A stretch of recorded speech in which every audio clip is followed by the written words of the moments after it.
Hello guys, welcome to my channel. मेरे channel में आप सभी लोगों का स्वागत है। तो आज हम डिस्कशन करने वाले हैं हिमाचल प्रदेश सेट एग्ज़ाम का पेपर जो कि हुआ है 28 अप्रैल को।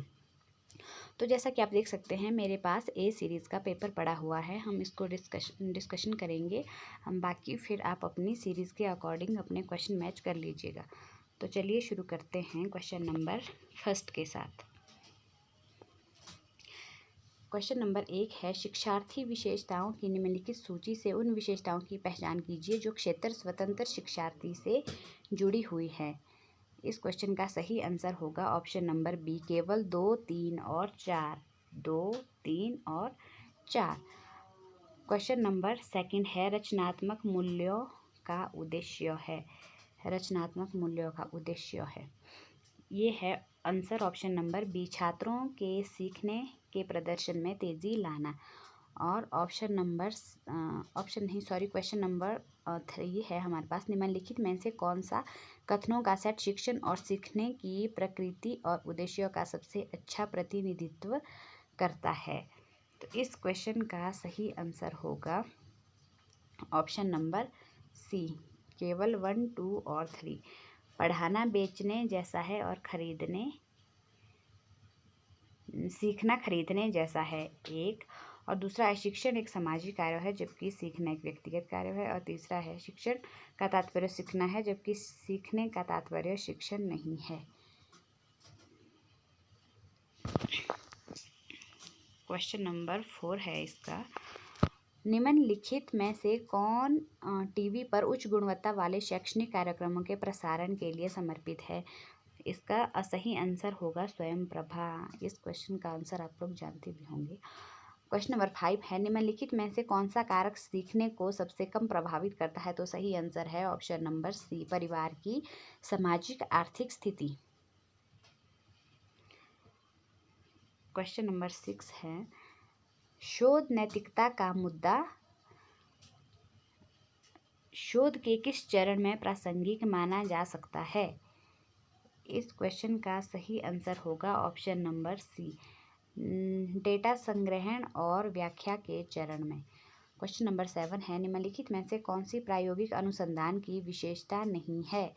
इसका सही आंसर होगा सामग्री विश्लेषण, ऑप्शन नंबर डी।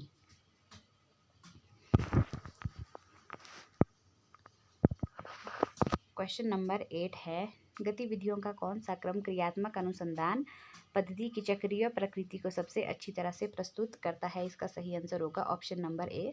जब भी हम किसी कार्य को शुरू करते हैं तो हमें सबसे पहले उसके लिए प्लानिंग करनी होती है, योजना बनानी होती है।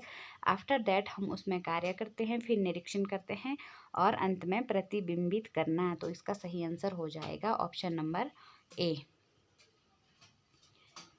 क्वेश्चन नंबर 9 है, निम्नलिखित में से कौन गुणात्मक अनुसंधान की महत्वपूर्ण विशेषता नहीं है। इसका सही आंसर होगा ऑप्शन नंबर डी, शोधकर्ता वर्तमान या अतीत से संबंधित स्थिति में डूब जाता है।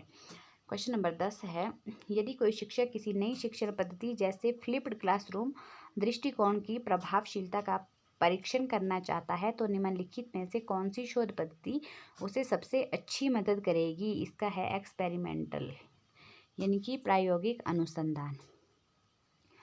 अब इसके आगे हमारे पास पैराग्राफ वाले क्वेश्चन थे जो कि क्वेश्चन नंबर 11 से लेकर 15 तक हैं।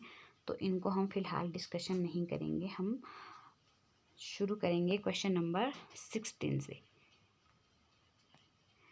क्वेश्चन नंबर 16 था हमारे पास, मौखिक संचार में ब्रेकडाउन को इस प्रकार वर्णित किया गया है। इसका सही आंसर होगा एंट्रोपी।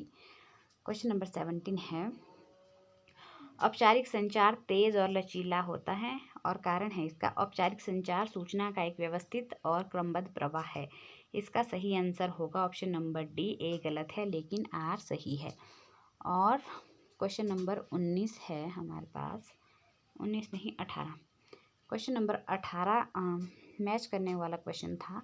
तो 18 का सही आंसर होगा ऑप्शन नंबर बी, ए का मैच होगा 2 के साथ और बी का मैच होगा 3 के साथ, सी का मैच होगा 4 के साथ और ए बच जाता है, ये होगा ऑप्शन नंबर डी बच जाता है, डी का होगा ऑप्शन नंबर ए के साथ। इस तरह से इस क्वेश्चन का राइट आंसर हो जाएगा ऑप्शन नंबर बी।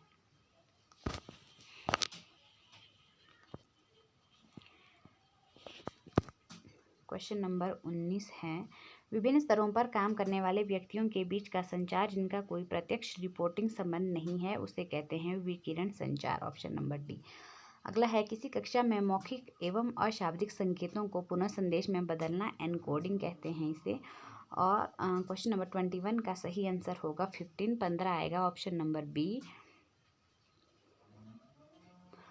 और क्वेश्चन नंबर 22 का सही आंसर होगा, मैथ का क्वेश्चन था ये ऑप्शन नंबर बी 8:36 AM।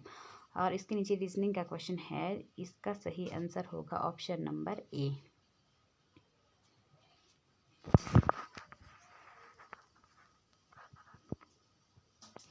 अब है क्वेश्चन नंबर 24।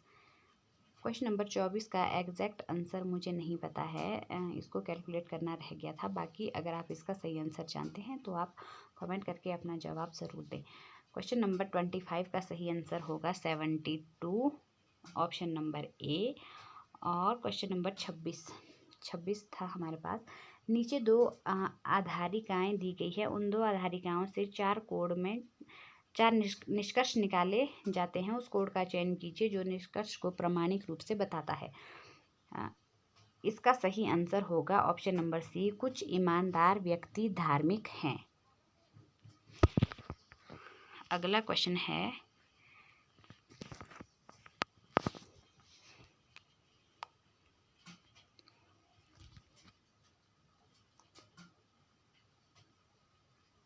अगला क्वेश्चन हम पहुंचे थे क्वेश्चन नंबर 27 में।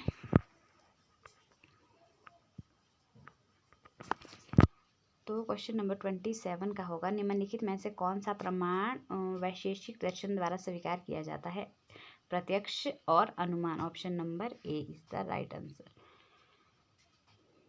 क्वेश्चन नंबर 28 है, एक निगमनात्मक तर्क अप्रामाणिक है यदि, ऑप्शन नंबर डी होगा सही आंसर, इसके सभी आधार वाक्य सत्य है लेकिन इसका निष्कर्ष गलत है। और इसी तरह से क्वेश्चन नंबर 29 था, जिस तरह बर्फ के टुकड़े पिघलने से एक गिलास पानी ओवरफ्लो नहीं होता, उसी तरह समुद्री बर्फ पिघलने से समुद्री पानी का आयतन नहीं बढ़ता, यह किस प्रकार का तर्क है। तो ये है सादृश्य मूलक, ऑप्शन नंबर ए इसका सही आंसर है। क्वेश्चन नंबर 30 है, ध्वनि शाश्वत है क्योंकि यह उत्पन्न होती है, किस प्रकार के हेत्वाभास को संदर्भित करता है। तो ये है ऑप्शन नंबर डी, स्वयभिचार।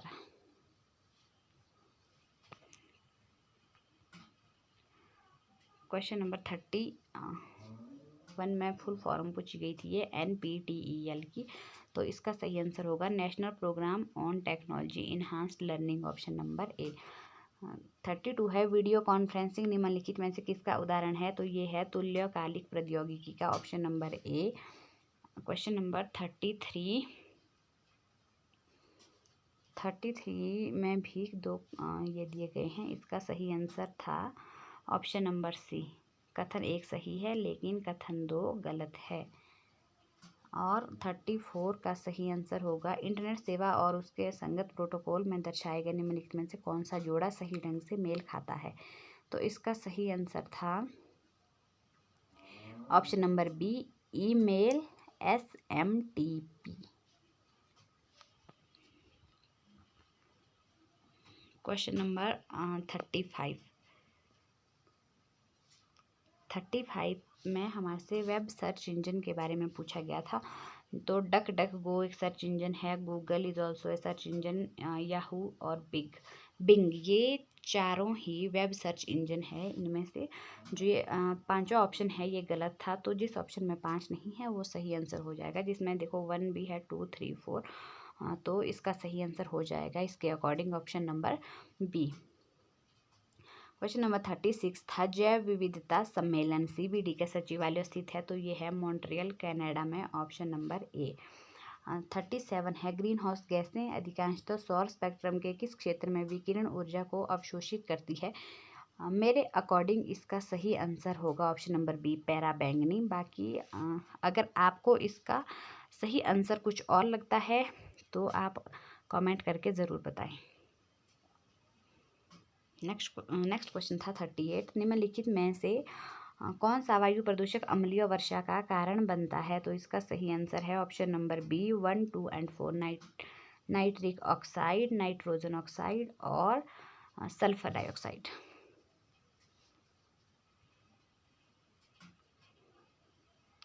क्वेश्चन नंबर 39 है, वह पदार्थ जो परमाणु ऊर्जा उत्पादन के दौरान नियंत्रित श्रृंखला प्रतिक्रिया के लिए न्यूट्रॉन को धीमा कर देता है, उसे कहते हैं moderator. Option number C. Question number 40 है, आपदा जोखिम न्यूनीकरण के लिए सैंधाई ढांचे की अवधि है 2015 से 2030। ऑप्शन नंबर ए। और क्वेश्चन नंबर 41 है, निम्नलिखित में से कौन सी गैर पारंपरिक शिक्षा से संबंधित विशेषता है? तो इसका है शिक्षार्थी केंद्रित शिक्षा। ऑप्शन नंबर सी सही आंसर होगा इसका। क्वेश्चन नंबर 42 है, कौन सा शीर्ष निकाय भारत में इंजीनियरिंग शिक्षा का समन्वय और विकास करता है? तो ये है AICTE। Option number B is the right answer of this question. Question number 43 है, किस वर्ष से शिक्षण के लिए न्यूनतम डिग्री योग्यता 4 वर्षीय एकीकृत B.Ed डिग्री होगी? इस क्वेश्चन का आंसर भी मुझे लगता है 2030 है। अगर आपको इस पर डाउट है तो आप कमेंट करके ज़रूर बताएं। इसी तरह से क्वेश्चन नंबर 44 है, भारत में उच्च शिक्षा के लक्ष्य निम्नलिखित में से कौन से हैं? पहुंच, समता, गुणवत्ता और उत्कृष्टता, प्रासंगिकता, मूल्य आधारित शिक्षा। इसके ऑप्शंस में ये सारे आ जाएंगे, सिर्फ F वाला ऑप्शन नहीं आएगा क्योंकि अनिवार्य एवं निःशुल्क शिक्षा उच्च शिक्षा के अंतर्गत नहीं आता है। तो इसका सही आंसर होगा option number C, A, B, C, D और E। क्वेश्चन नंबर 45 है, भारत में दूरस्थ शिक्षा के बारे में निम्नलिखित में से कौन सा कथन सही है? इसका सही आंसर होगा option number D, B, C और D। ये चारों इसमें आ जाएंगे तो इसका सही आंसर बन जाएगा ऑप्शन नंबर डी। अब हमारे पास अगले क्वेश्चंस के लिए जो 46 से लेकर 50 तक रह जाते हैं उसके लिए एक तालिका दी गई है। ये वाली तालिका हमें पढ़नी थी और इसके अकॉर्डिंग जो क्वेश्चन पूछे गए थे वो ये वाले हैं। इसके आंसर ही हम डिस्कस करते हैं। तो क्वेश्चन नंबर 46 का सही आंसर था option number D. Question number 47 का सही आंसर था ऑप्शन नंबर ए। क्वेश्चन नंबर 48 का सही आंसर था सी और 49 का सही आंसर था ऑप्शन नंबर बी और 50 का सही आंसर था option number 60, option number B 68%। तो ये था हिमाचल प्रदेश सेट एग्ज़ाम का एनालिसिस जो कि 28 अप्रैल को हुआ है। अगर आपको वीडियो अच्छी लगी हो तो वीडियो को लाइक, शेयर और चैनल को सब्सक्राइब ज़रूर करें। मिलेंगे नई वीडियो में किसी नए टॉपिक के साथ। Thank you so much for watching.